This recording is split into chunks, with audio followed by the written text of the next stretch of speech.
E parece que não é tão bom assim ter um presidente, hein? Este é o Visão Libertária, sua fonte de informações descentralizadas e distribuídas.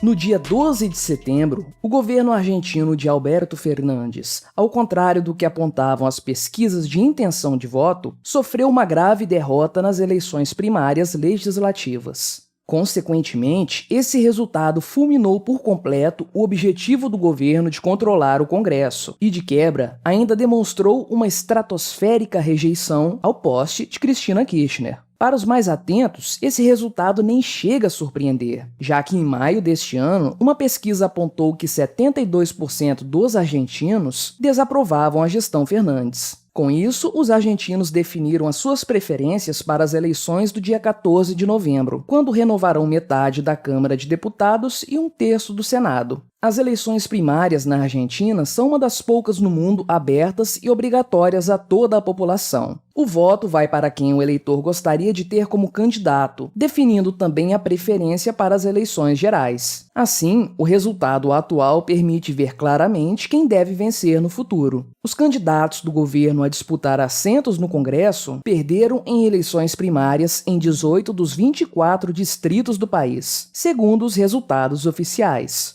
A derrota inclui até mesmo a província de Buenos Aires, bastião histórico do peronismo e que corresponde a 40% dos votos em nível nacional. Evidentemente, alguma coisa não fizemos bem para que as pessoas não votassem em nós como esperávamos. Escutamos o veredito com respeito e com muita atenção, disse Fernandes, aceitando a derrota. Verdadeiramente, o que impressiona é a rápida queda na aprovação do governo, pois era de se esperar que o povo argentino, dado o seu histórico de amor ao peronismo, demoraria mais a perceber o buraco em que se meteu. Mas, convenhamos, Alberto Fernandes se esforçou bastante para isso. Assim que assumiu a presidência em 10 de dezembro de 2019, Alberto prometeu medidas imediatas na economia. Então, já em dezembro de 2019, foi aprovado o projeto intitulado Lei de Solidariedade Social e Reativação Produtiva, que determinava, dentre outras coisas, aumentos de impostos, tarifas de exportação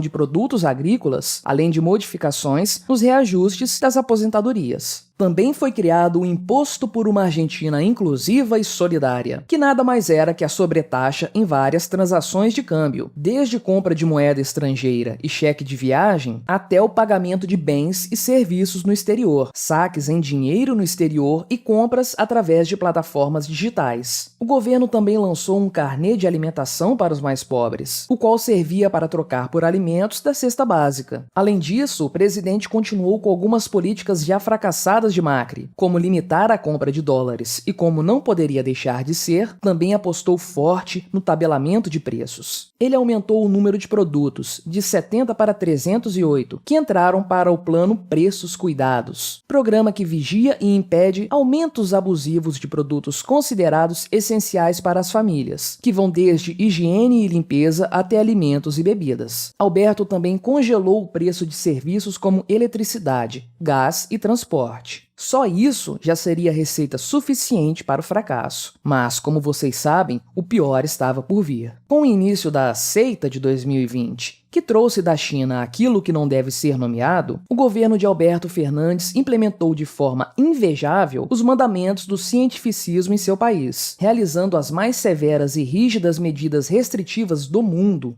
Para se justificar, Fernandes alegou que preferia ter mais pobres do que mortos na Argentina. Bem, que os socialistas gostam de multiplicar o número de pobres, ninguém duvida. Ironicamente, os socialistas do lado de cada fronteira foram à loucura vendo tamanha bondade do governo argentino. Palavrão. Deve ser muito bom ter um presidente. E assim, com toda essa bondade, o governo conseguiu deixar uma grande parte da população extremamente pobre. Hoje, aproximadamente 42% dos argentinos estão na mais absoluta miséria. Em 2019, quando Alberto assumiu, esse número correspondia a 35,5% da população. O país está em acelerado processo de venezuelização. Há algum tempo aqui no canal já apelidamos a Argentina de Venezuela do Sul, antes mesmo da seita de 2020 começar. A A economia do país já estava em queda livre há um bom tempo e o governo atual só acelerou o processo. A inflação acumulada no país nos últimos 12 meses até julho foi de 51,8%. Os alimentos são os mais afetados pelos aumentos, em especial a carne bovina, que teve uma sequência de aumentos alarmantes este ano: 7,3% em março, 3,5% em abril, 5,9% em maio e 7,9% em junho. Os preços da carne vermelha chegaram a alta de 65% na taxa anual, superando até mesmo a inflação acumulada no mesmo período. Por conta disso, o governo argentino suspendeu a exportação do produto para tentar conter o aumento dos preços. Para quem não lembra, tal medida populista e ineficaz já é bem conhecida na Argentina. Restrições semelhantes foram implementadas por cerca de uma década no país até 2015. As consequências dessa medida são desastrosas. No primeiro momento, os preços podem parecer dar uma recuada, trazendo benefícios políticos para o governo. Mas logo, os pecuaristas abandonam o negócio por falta de incentivos econômicos, ou até mesmo por prejuízos. A produção cai e os preços decolam. Mais uma das grandes soluções da história do socialismo. O presidente até chegou a comentar sobre esses aumentos em maio deste ano numa entrevista na qual afirmou: "É inexplicável o aumento de preços. Não há nenhuma razão para explicar a subida de março e abril." Ah, é muito inocente esse Fernandes. Fala sério. O que você esperava que iria acontecer depois de proibir as pessoas de produzir por tanto tempo, Albertinho? A verdade é que não só Alberto Fernandes, mas todos os planejadores centrais da grande seita de 2020 não levaram em consideração que a maioria das pessoas não são ricas e dependem de alguma atividade econômica para sobreviver. E se as pessoas forem impedidas de trabalhar, todos serão severamente afetados no curto e no longo prazo. Não há caneta mágica do ditador que nos salve das consequências nefastas. Bem, ao menos nosso vizinho argentino já está sentindo o baque eleitoral de suas medidas estapafúrdias. Em meio a essa clara derrota eleitoral do governo argentino, foi aberto espaço para o crescimento da direita no país. A coalizão macrista de direita, Juntos por el Cambio, teve expressiva quantidade de votos em todo o país e houve a ascensão de Javier Milei, do Avanza Libertad, que obteve 13% de votos na capital federal. Milei é considerado de ultradireita pela mídia por aí, já que considera o Estado como um inimigo e o socialismo como responsável por ter matado 150 milhões de pessoas. Bom, nesse ponto ele está certo. Mas não se engane, ele é apenas mais um político. Não espere que político nenhum, seja ele de esquerda ou de direita, melhore as coisas. Ele é forte apoiador de Donald Trump, afirma ter participado do programa econômico de Jair Bolsonaro aqui no Brasil e se proclama libertário. Suas credenciais não são ruins, mas parafraseando o que o saudoso Roberto Campos já dizia sobre o Brasil, talvez a melhor saída para a Argentina seja o aeroporto.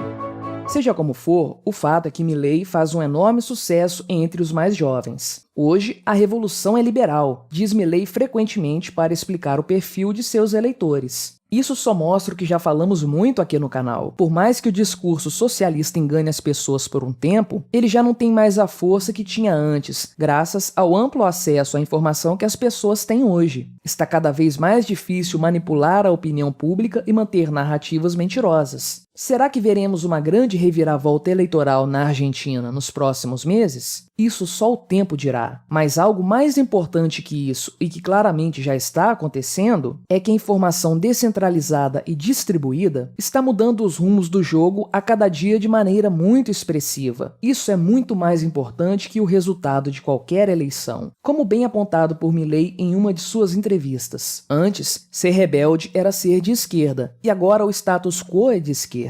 Por isso, os mais jovens que são rebeldes abraçam o contrário das ideias de esquerda. Além disso, estão há menos tempo sendo doutrinados no sistema educacional, que tem a missão de forjar escravos da religião do Estado. Felizmente, a cada dia as pessoas percebem um pouco mais quem é o verdadeiro inimigo, aquele que de fato deve ser combatido, não importando se é de esquerda ou de direita. O Estado. Sempre houve apenas uma luta contra a opressão, e ela fica cada dia mais clara: o indivíduo contra o Estado. E nos últimos 2 anos, isso ficou ainda mais evidente. A indignação e insatisfação das pessoas revoltadas com o grande evento de 2020 e suas amargas consequências não são apenas compreensíveis, mas também inevitáveis. O nível de destruição causado por todas as decisões draconianas dos estados em nome daquilo que não deve ser nomeado é algo sem precedentes na história. E no que depender dos socialistas, o pior ainda está por vir. Mas não se assombre, a queda da hegemonia estatal é cada vez mais certa. Obrigado por sua audiência. Este artigo foi sugerido por Caçador de Comida do Socialismo, escrito por JJ Liber, revisado por Rodolfo Andrello, narrado e produzido por mim, Quintessência. Se você gostou deste vídeo, clique no ícone de curtir abaixo e compartilhe o vídeo em suas redes sociais. Se você deseja ser notificado de outros vídeos, clique em se inscrever e depois no ícone da campainha. Até a próxima!